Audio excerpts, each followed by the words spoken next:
cravings, you have cravings, we all have cravings. So how can we limit them? And how can we be satisfied without them? Hello and welcome to my channel. If you're new here, I'm Sarah and I help you take the person you want to be, the one that you have of yourself in your mind, and make that a reality. Do you have a guilty pleasure? Some coffee shop or restaurant you always visit? Some ice cream that you always have with a movie every Friday night? I want you to think about that during this video. This video answers the question, how can I be content with myself?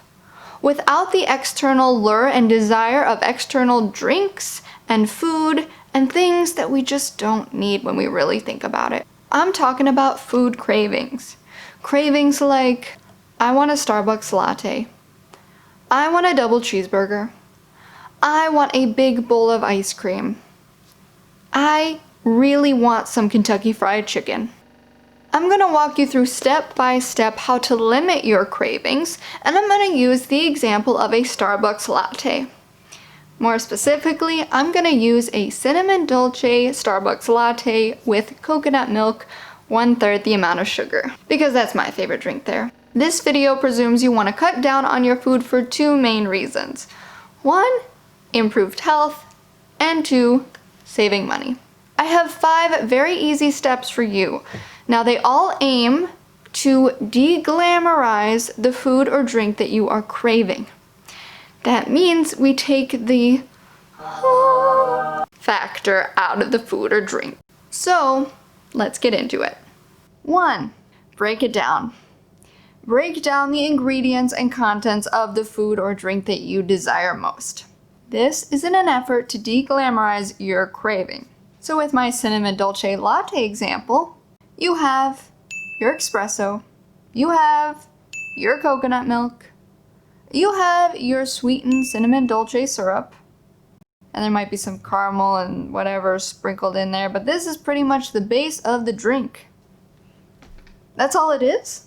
That's really all it is, just some coffee and milk and some sugar. I mean, that is not so glamorous when you think about it, you know?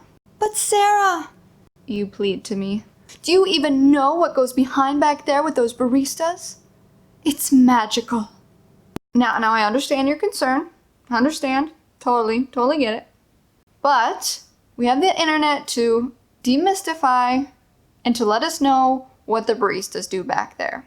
And we can replicate it at home, which we're gonna get to later, so stay tuned.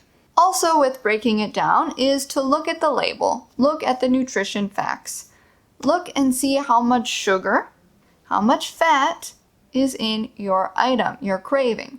You can probably just look it up online. It's probably out there. Continuing with my example, a Starbucks latte can have anywhere from 20 grams of sugar to 55 grams of sugar. Now, the daily amount that you are supposed to get, the limit, is between 25 grams and 35 grams of sugar, which really de-glamorizes the coffee. Just 1 cup of coffee can go over this limit.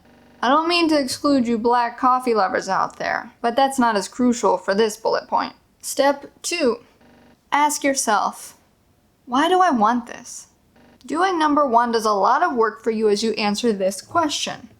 So as you do answer this question, it probably falls under 2 categories.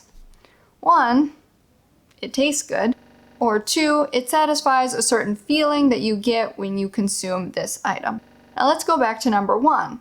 If you say it tastes good, then it's probably for one of 2 reasons most of the time. 1, it's excessively sweet and satisfies your sweet tooth, or 2, it's excessively fatty. For things other than that, it's probably really salty and tastes good in that regard, or maybe it's got a lot of artificial flavors and preservatives that also make you want it more. But our brain loves sweets and fats, and it literally lights up with pleasure hormones when we consume it. Or like I said, too, your craving may satisfy a feeling. For instance, coffee satisfies the need to get energy, or maybe the food gives you a sense of feeling full and satisfied. Now for my Starbucks example, the reason I like this and crave this is because it tastes good. Specifically, it's sweet and I like the sweetness.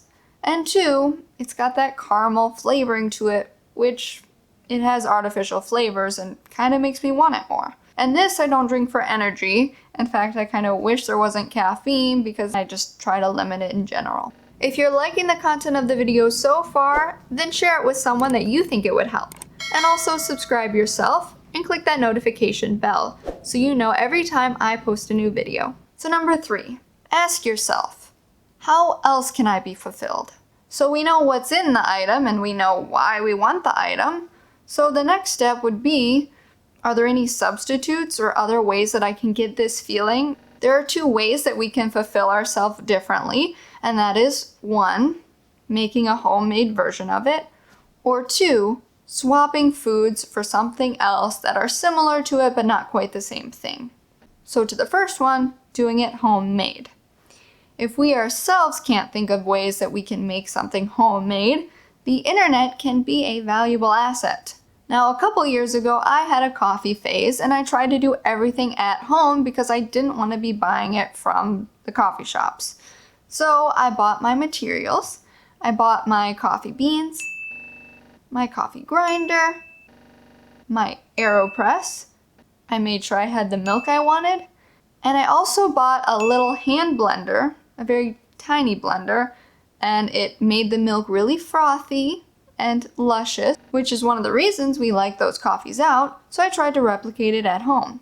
And I also bought a caramel syrup, which kind of acted like whatever syrup I would ask for in Starbucks. It tasted great, and it tasted even more so because I felt fulfilled that I was doing it at home, saving money and being self-sufficient. Also, I added the link to that hand blender that I got from Amazon, and you can find it in the description box below. And the second part of satisfying your craving is to try to substitute the food.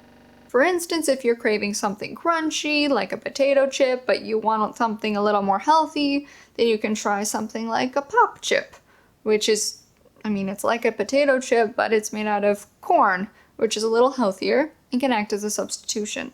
Or are you craving something sweet? Maybe you can have a banana or some grapes or some cherries to satisfy your sweet tooth. Now, the 4th way to minimize your craving is to separate the food from the experience. So we tackled the food part of our craving. We know what's in our food and we know what we're craving, and we know how we might be able to get that feeling from another food.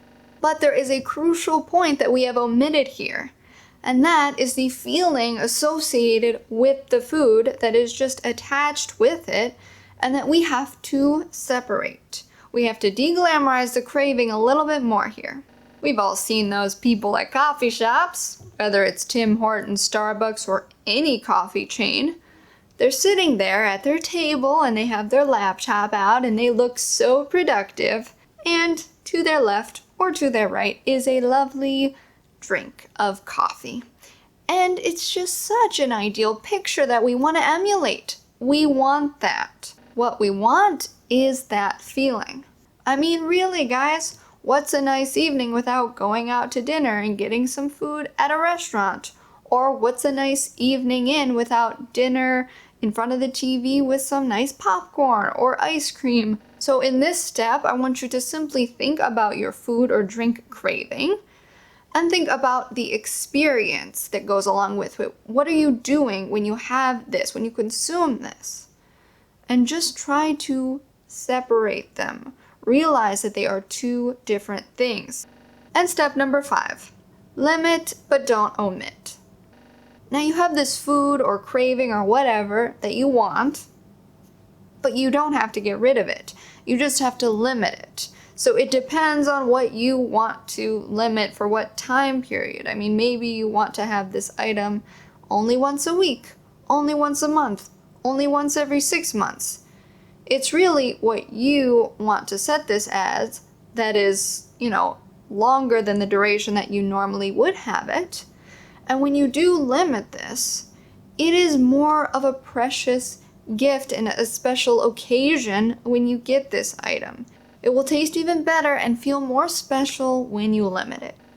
Thanks for watching, everyone. I hope that this can help you to get rid of those external factors, to not let them drive you, but to be you yourself and a fulfilled person without being driven by these other things. Now, if you're interested in doing more internal work, you can create your core values with me. So I'm gonna link the video here so you can check out how you can create your core values, and those can help drive your behavior and become such a miraculous thing. If you wanna learn more about becoming your ideal self, check out youridealself.tv and book a one-on-one 30-minute free session with me to better understand your needs and to help you get on the track to becoming your ideal self. I hope your day is as meaningful as you want it to be.